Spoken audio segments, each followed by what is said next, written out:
Hello everyone, welcome back to the Hand Spinner Review Spot YouTube channel, or at least I hope it's a welcome back anyway, and if this is the first video you've seen from us and you like what we're doing, then please hit the subscription button and the notification bell, that really helps us out. So what are we looking at today? Well, unsurprisingly, it's a hand spinner or a fidget spinner, and it's this wonderful bar spinner. I've given away a bit of the review there, haven't I? Wonderful bar spinner from Adrian D'Souza at Damn Designs. Now, I've reviewed quite a few of Adrian's pieces in the past. They're Chinese produced, but they have a certain extra flair and quality about them that you maybe won't be used to seeing from some of the Chinese output. And for me, his work really sits at the top of this tree and really transcends the idea of a lower priced spinner. So before we get into any more detail on that, and certainly you can go back and look at my previous reviews of his work, which I'll link in the description box below if you want to get an idea of my thoughts on his other models. But before we do any of that stuff and ramble on any further, let's have a quick look at it in size comparison with a few other spinners. So there we have the Invictus, as I say. Put it next to a couple of my favourite bar spinners in general. It's an SS compass there, from zero feet to full compass. There's a customised Thai mini compass there. As you can see, it's probably just a shade under the length of the full compass and a shade over the length of the mini. So it's kind of a middle ground, but obviously quite a different shape. And then we'll put a standard stubby in there in terms of the shape and size, obviously a Mokutai one. And then we will go with a tri-stubby, stick another bar spinner in there. There's a Vorso flat top, a lot of you will be very familiar with that.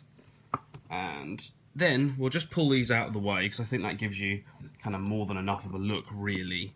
We'll pull those out of the way, and we'll put it next to the other Damn Designs pieces that I have here on the table. There you've got the Turbulence, which I gave kind of a rave review for. That's still one of my absolute favourite spinners at any price, really doesn't matter, it's just spectacular. And the Triad, which has, since its release, been one of my absolute favourite spinners as well. So there you go, that's the three. And if I move the Turbulence out of the way, as you can see, essentially there's an awful lot of design cues here between the Triad and the Invictus. And effectively the Invictus is the bar version of the Triad, but it's a little bit different, and it's not quite as simple as to say that it's just an upscaled bar version of two of these. As you can actually see, hopefully if I bring these closer to the camera, there's actually quite a big difference in proportion between the flat points, the curves and radiusing on the outside. It's really been thought out and redesigned for this implementation. It's not just here as, you know, a quick and easy, you know, stick two of these together on the end of a spinner. There is some other thought processes going on here. So if I pop the Triad out the way over there, and we'll get back to the Invictus properly. Okay, so this particular version is a stainless steel bar spinner, as you can see, with these fantastic cuts and lines that anyone who's had any time with the Triad or knows much about the Triad will understand and be familiar with. It's about 60 grams, a hair over 60 grams, and it's just extremely pleasing to look at. Much like the Triad, and everything Adrian does, really, the main selling point for me of his work, and obviously we'll get onto the actual functionality, is the look. They're just so beautiful. He has such a great design eye. He goes for something a bit different, and he's a bit of a magician in that he produces these very angular designs that are quite... They look like they would be uncomfortable, they look like they would compromise the ergonomics, but when you're actually using them, that's not the case at all. It's really quite amazing.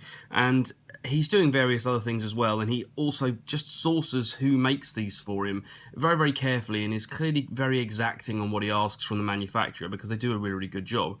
He also ships these in a lovely wooden box, which I won't bring in because I think he's actually changing the box design, but they always come really, really nicely packaged. And then on top of that, he also adds a couple of different button styles. So you have these round buttons you can see here, and you have these 10-sided buttons, which is very much a similar sort of approach that he took with the original Triad. However, when it comes to the round button, there has been a change. These ones, which are the early, this is one of the very, very first Triads made, they didn't put the chamfer on the outside edge, which you can see here. There's a chamfer that runs around the ring of the button, the outside radius of the button, and that just softens the whole thing. This didn't have that, and I've gone back in here and mounted this to a drill and taken off the edges, but this arrived very sharp and was a downside, which happened on the early Triads. But to be honest, now that that's done, it's fine. The other difference between these buttons is these have a much deeper concave portion to them than these new ones on the Invictus. This doesn't feel quite as extreme, and it leaves the fingers riding just a little bit higher on the bar spinner, which I think is a really good thing, in all honesty. Now let's quickly get onto the bearing. This is running a...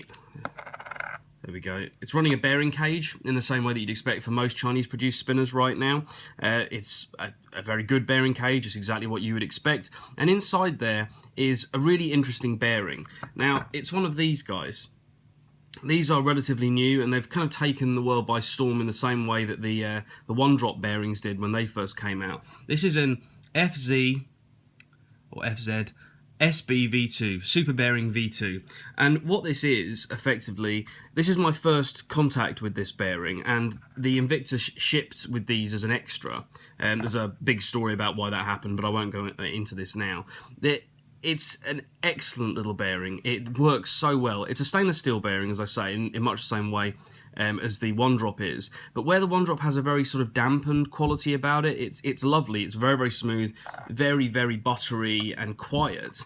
This new one just has it's sitting somewhere between the feel of a hybrid and the silence of a stainless bearing. It spins beautifully. It has slightly better spin times, and I have actually loaded a one drop in here and timed the spins on both, and I get basically an extra 30 seconds or so out of this FC bearing. And this is a good long spinner. It does comfortably 4 minutes, even though it's negatively tapered out to the point. There's still quite a lot of mass here thrown out from the bearing, and you can see it has almost... Yeah, it's interesting. It almost has a bit of a distal taper in certain points of it. It's an interesting design, as is always the case from Adrian. And yeah, it just works very, very, very well. And it spins beautifully. That bearing is fantastic. And what it does do, which is a topic for a video all of its own, I suppose, is this here, this came with a stainless steel bearing and a hybrid bearing, the Turbulence, and I'm running the hybrid bearing in it, purely because hybrid bearings, yes, they're a little bit noisier, and there are certain spinners which, for me, I much prefer a full stainless steel bearing in. Hybrid bearings have a certain frictionless kind of quality about them, which is hard to put into words. You really have to experience it. And for certain spinners, just based on the overall design, where the weight's proportioned on them, how they feel in hand, the ergonomics, they just seem to suit, based on taste, a hybrid bearing. And this very much was the case for me in this spinner here. Indeed, I've messed around with different bearings in this, and you know, this is quite a hefty spinner, all stainless steel, this compass, and for me it just didn't work with a one drop full stainless in it. As much as I would have liked the quieter performance, that frictionless feeling in this large, quite weighty spinner just worked for me for this, so it's ended up with a hybrid in it. What I've discovered really is using these FZ bearings, they seem to sort of blend the two things together, so you get enough of that frictionless sensation and enough of the volume drop. And I mean, I need to do more experimentation with them, and I might do a video showing various different spinners with them in, but for me, that's a bearing to watch, and it really, really works very well here. So getting back onto the spinner itself, it's spectacular. There's no point in faffing around with an excessively long review beyond my ramblings so far. It's done incredibly well. There isn't a harsh point on this, with the exception of the very tip, which isn't even that harsh, to be honest with you. It won't hurt you, even though it's lovely and angular. It's very comfortable to use and flick for a long time. It has no ergonomic issues. The buttons are a little bit lower than perhaps I would personally like, but that's a very, very personal thing. I quite like, particularly on bar spinners, for my fingers to be quite far away from the spinner. It just makes me feel a little bit more like I have more real estate and it's a bit more comfortable to flick, but I'm getting nitpicky in the extreme here because that really doesn't matter, and the buttons are really nicely done, so there's no problem there really. It's got lovely long spin times. It's very smooth. It does have a hair of instability on single finger spins, but we're talking again incredibly minor, and no more so than I would get off of this guy here. If I give this guy a spin, you can probably see it's virtually identical actually. There's a hair of movement on that and a hair of movement on that. It's very, very smooth.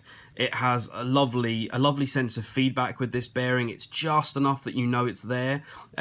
Axle lash or judder, it's a bar spinner, so it exists, but it's not uncomfortable by any means. It's quite nice. It's got a lovely feedback about it. It doesn't have that judder where you really feel like it's losing momentum. It's a little bit more subtle than that. just excellent. So basically, this has jumped into my top few bar spinner choices for me personally.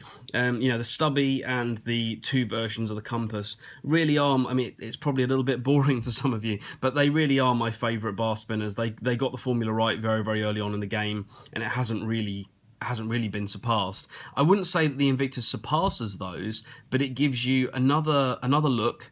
It's much cheaper, and that's understandable given where it's produced and everything else. But it's one of those few spinners, and it was the same with the Turbulence and the Triad, that sort of transcends this slightly lower end kind of spectrum, and you forget completely that this is a quote unquote lower end piece. It just feels like quality.